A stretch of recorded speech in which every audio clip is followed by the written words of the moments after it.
Welcome ladies and gentlemen, I'm your host Solomon and today's video is going to be my February wrap-up. First of all, I'm really sorry for the background noises, but I just moved to a new place and I have wonderful neighbors who seems to be running around their apartment and following that's their usual day routine.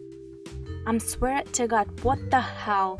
This house is a fucking nightmare! I'm gonna try to avoid these noises, but it's absolutely impossible. I'm really sorry for that. Please bear with me. Please bear with me.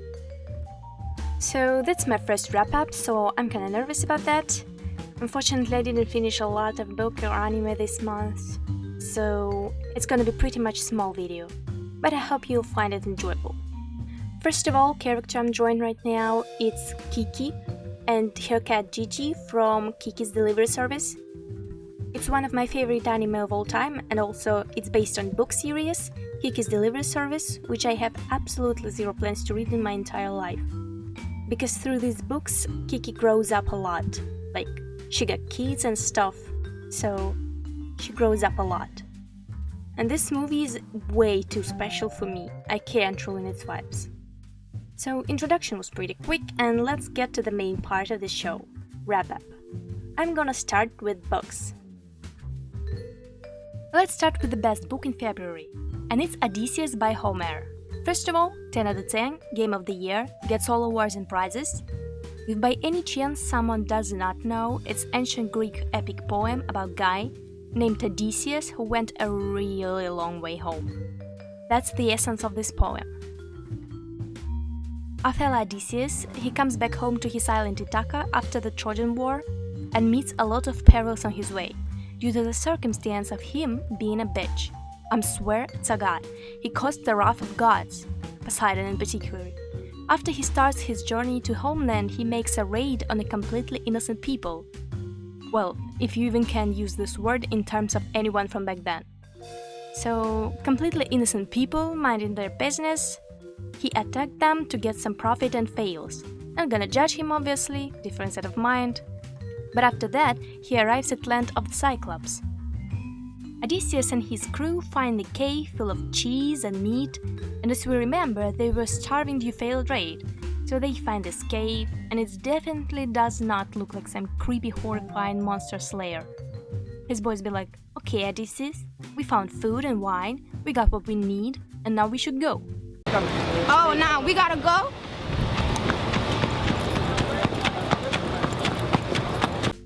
Because this place looks scary as fuck. But guess what? Despite all of the signs and crew's requests, he decided to stay. Okay, I understand. Xenia, ancient Greek concept of hospitality, is on absolutely another level. Universal League. But even his own people said like, bruh, it's time. Obviously he didn't listen. And of course, Polyphemus, the Cyclops, kills almost all of them. Odysseus tricks Polyphemus and manages to get out and blinded him. And after that, he dares to say to his people, I'm your savior, what would you do without me? All of them would be alive, I guess. Okay, they got out, and as I said earlier, Odysseus, due to the circumstance of being an arrogant bitch, starts to assault Polyphemus, and Cyclops are Poseidon's sons.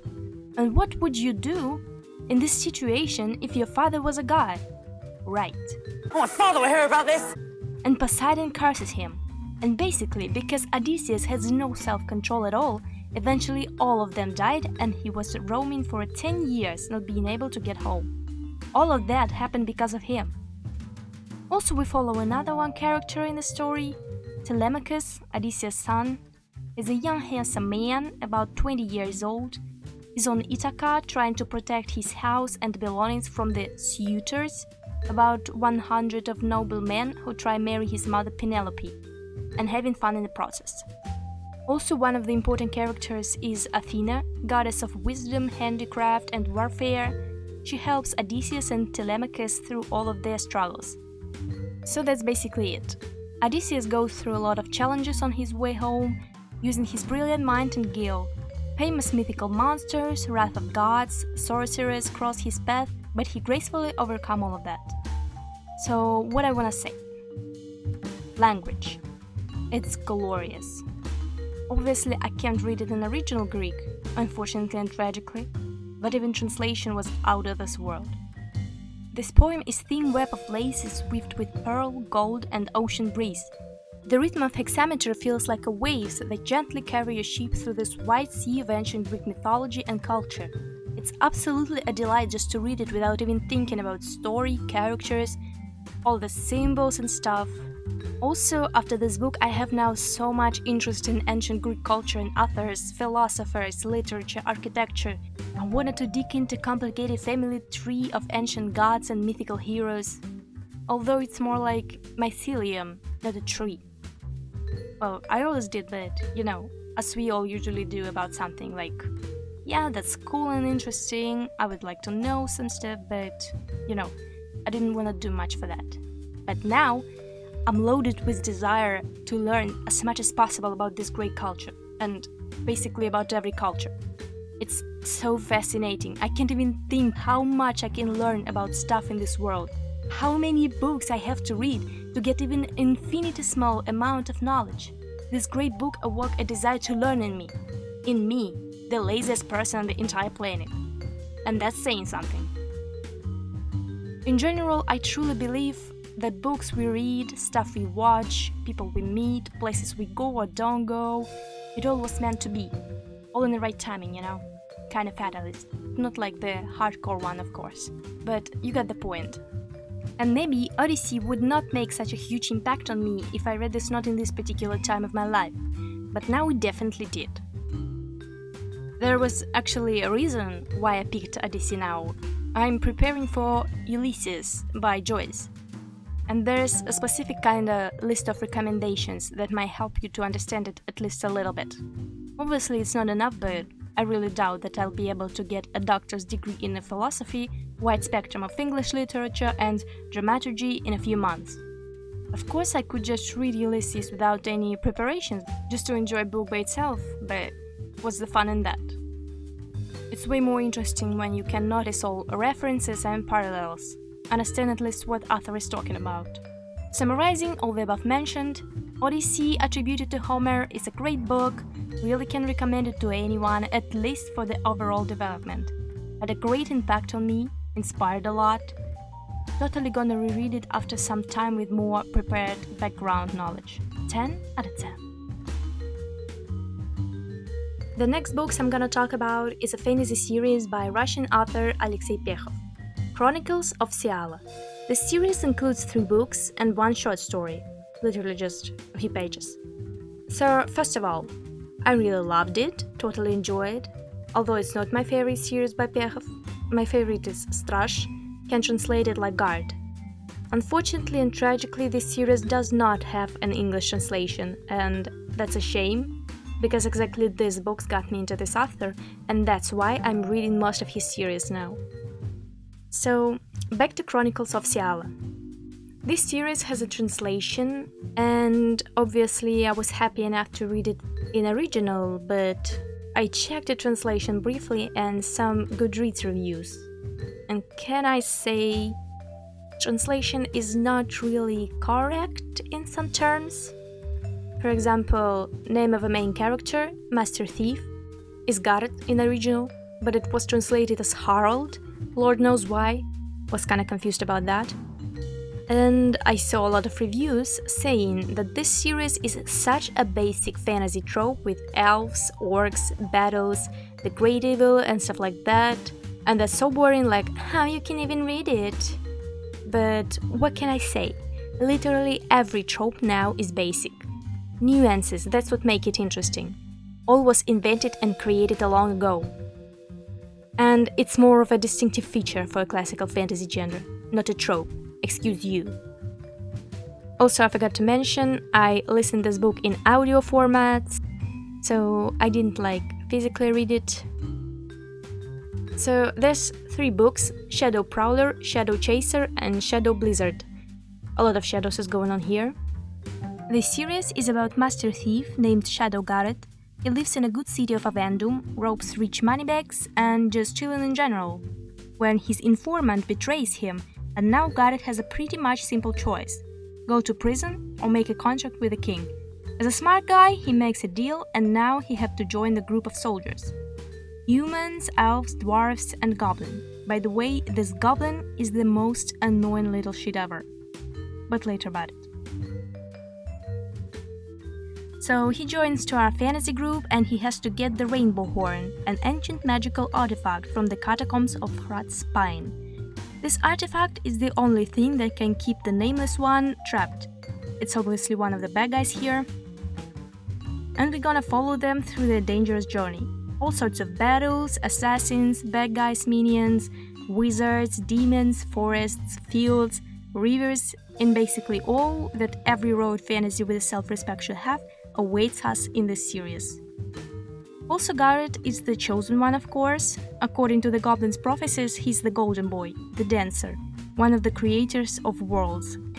And all this the dancer theme take a huge part in these books, because everything is not that simple about Nameless One, the Rainbow Horn, and this world of Ciala in general. So that's the main plot, pretty much usual for road fantasy. And if you like a good classical road fantasy, then you will like this one. Now let's talk a little bit about our main character here, Shadow Garrett. Decent young man in his 30s, I believe. Smart, skillful, kinda noble, for a thief at least. Well, what can I say about him? Not much. Good fantasy character, I like to follow him through his whole journey. He made fine decisions, reasonable guy. His character development was good. Unfortunately, I didn't fall for him or for anyone in this series in a romantic way, and I tend to do this a lot. Also, I wanna mention quickly a goblin, the King's Jester. Little annoying green piece of shit. I'm not sure if he's supposed to be a comic relief, but literally all of his tricks is the most stupid trash someone could even think of. And I'm wondering how on earth he managed to become a jester. And not just a random jester, a king's jester. Meanwhile, all he was doing is stealing someone's stuff, putting nail in someone's boots, and saying stuff like, "Oh, your face is so dull." You think that's funny? Let me tell you something. It's not. I swear to God, I had only one thought through this whole time. Not gonna tell this character is stupid though. He has at least one gyrus in his brain and some of his actions do make sense, but mostly he's just an annoying little gremlin. In conclusion, that's a really good fantasy story with classical narration and features, characters have a good development, and everything is nice and entertaining in general. So give a shot to the series if you're into that kind of stuff. And finally, nomination, the worst book in February. And the winner is Rebecca, Gothic novel by English author Dame Daphne du Maurier. Rebecca, it's not what you think. I won't hesitate, bitch. Probably you have a question, what the fuck? This book has an amazing reviews, awards, it's the nation's favorite book of the past 225 years. I believe in English nations. It has a multiple adaptations, it's a bestseller with almost 3 million copies. So your question is pretty much reasonable, what the fuck? But let me explain myself. I've heard a lot of rave reviews about this book. Short synopsis seemed interesting, and in general this book is a much for my taste. I've heard that it's a good crime fiction with an amazing atmosphere of a huge old mansion, and that's enough for me to sign in. First of all, let me tell you real quick what the story is about. Nameless main character, young woman with an enviable status in society, fell in love and married a rich widower in a really short time. This widower, Mr. Maximilian de Winter, aka Max, the owner of famous mansion Manderley. His ex-wife, Rebecca de Winter, title character, has been dead almost for a year at the beginning of the story. And what the story is about. Wait a second, it's so hot in here. I just can't. I'm so sorry. The sound in this video is going to be a fucking mess. Do you know where I am right now? I'm in a wardrobe. I'm sitting and recording in a wardrobe. It's fine. Just... what the fuck? It's just ridiculous. Okay, back to book. What's the story is about? Since this is great crime fiction, there's a dead ex-wife and old mansion, I thought. Haha, it's lit. But what I got? The most annoying and whining main character of all time. This book should get that award. Since the main character does not have a name, I'm gonna call her a little pussy.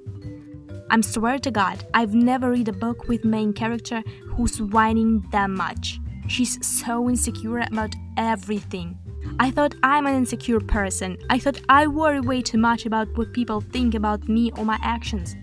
But this is just a whole another level. Her imagination is just through the roof. She plays whole ass stories in her head, where people discuss her and her actions. And not like, all ladies here gonna think I'm not a match for previous Mrs. De Winter. Like, we all do that. But no, she describes the dialogues for each character, their every emotion, reaction to each other's words, and etc. She's like on a hardcore level of overthinking. She needs a medical help. She needs a psychiatrist. And Jesus. She's afraid of everyone. And not afraid to speak out her mind or whatever, but like physically terrified. I'm telling you, she needs treatment. Back to book. Our little pussy comes to Manderley with Max. Now she's a new mistress of the house. Well, she's supposed to be, because in reality she's too afraid to make any decision about household. The invisible presence of ex-Mrs. De Winter is too intimidating and overwhelming for her. Everyone around keeps telling about how beautiful, intelligent, kind, noble and perfect Rebecca was, and that's too much to bear for our little pussy. So basically, almost the whole novel is how she's doing in Manderley. And a lot of her imaginary theater where people judge her in her own head. Silence, you furry fool! I've had it with your whining and bumbling. And I loved this stuff. Slow narration with slightly intimidating atmosphere in gorgeous mansion. There's nothing happens, just life and her thoughts. Like a slice of life anime. And I really do love such stories, but for God's sake, she whines so much. So freaking much. That should be illegal. During the book, everyone keeps talking about Rebecca. You can feel her presence in everyone and everything. And there's definitely some secret in her death. That's not a spoiler, that's literally a synopsis. And if you, as I did, expect interesting and mysterious detective story, then stop. You ain't getting one. That's not big much of a secret. I pretty much understood what the hell happened here after like few conversations and mentions of Rebecca. About her secret and what happened. Not like all the details, I'm not a Sherlock, but the whole plot and mystery became obviously since they came to Manderley. You won't get an interesting investigation, some mysteries, dark secrets that you will dying to know through the whole book, but no sis. No. When characters make any action in this book, it's straight away obvious where is this all going. Also, character development. Through all this story, little pussy was a whining, scared creature, and there was absolutely no improvement. And then, after literally one night, she's like, okay, I understand. There was an event, let's call it like that, and because of that she changed. And I understand that there's a lot of stuff that can change your personality like in one snap. Not the nicest stuff, mostly. But in this case, I didn't believe to the development even for a second. It all felt so artificially made up. Like, when you read Gone with the Wind, you can literally feel how Scarlett changes. But here, so fake. And I'm not the person who usually carp about character development. I swear to God. Usually I don't give a shit, and if she would stay a little pussy till the end of novel, I didn't even care. Okay, whatever. Honestly, I read books not for that. Although it's a good C one. But if there's not, it's absolutely okay with me. But in this case, it felt so out of place for me. Okay, chill, anyways. So basically morality in this book for me. Talk. You need to talk with people. And especially with ones you care about. Speak up what's on your mind and stop pretending you know what people think. Just talk to them. I should follow to this lesson. But will I? No. In conclusion, Rebecca. This novel is good, if you don't expect it to be mysterious kinda detective-ish stuff, because it's clearly not. Whole story is transparent as rhinestone. In other aspects, this book is good and interesting, but not the best one. I can't understand why this book is presented in this kind of way. According to its presentation, I expected absolutely different thing from what I got. Expectation was too high and this book absolutely didn't match up to it in my case. So that was the last one I finished in February. In total it was like 5 big books and 3 short novels. Could have read more, but we got what we got. In March I'm gonna be more productive about that. Our lives is going to its inevitable end and I wanna read as much as possible before we all will descend into the dark abyss of despair and nothingness. Child. Anyway, so... Also in February I finished Gamsun Camping. It's a Korean camping reality show where a cast with guests travel in Korea. They recreate concepts of different countries in different regions of Korea. Basically, that's it. I started to watch it because Solar from Mamamoo was in the cast, and I watch all shows where girls appear. It started in October and I've been watching it since the beginning. Now it's ended and I haven't heard any news about season 2. Well, let's hope for the best. Also, I like me some camping, so that was another extra point from me. In general, show was really colorful, light, funny and emotional. It's called emotional camping for a reason. Almost in every episode someone's crying. Views and sights of areas they visited just... on point. Absolutely astonishing. And food? I drowned in saliva. You just can't watch something like that if you're hungry. It's torture.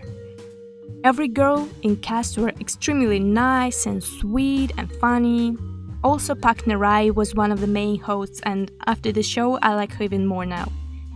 Although I'm kinda upset that Salah didn't get a lot of screen time.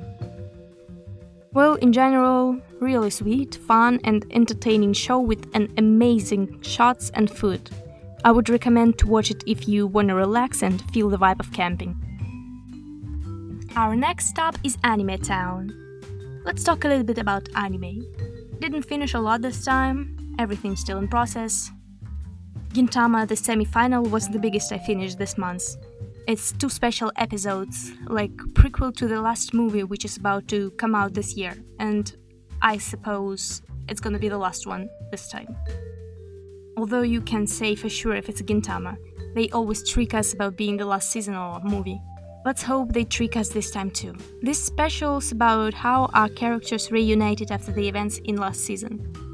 Also finished kinda Gintama Onna advertisements, and yes, I do watch ads purposefully if it's somehow connected to the characters I like or idols. Yes, I do. Hentai too. Also, I finished Gintama Dai Hansekai. I hope I pronounced it correctly. Obviously, it was Gintama special month for me. This episode came after first season back then, and it's so nostalgic just to give a quick look at the beginning. Characters discuss first 4 years of anime and just read themselves in general. Chaotic and hilarious. If you wanna have some laughs, then give a shot to this incredible anime. It's just so strange and bizarre. So I guess that's it. My first February wrap up. Congrats to me, I finally made another video. I really hope to release next one soon. And once again, I'm so sorry for the sound. Right now I'm figuring it out. So, didn't finish a lot this time. Didn't finish a lot this time indeed. Kinda... I don't know. Hope next one is gonna be more successful. Well, that's it for today. I sincerely appreciate your patronage and hope I've succeeded in bringing you enjoyable time of entertainment. See you in next video, my beloved fellas.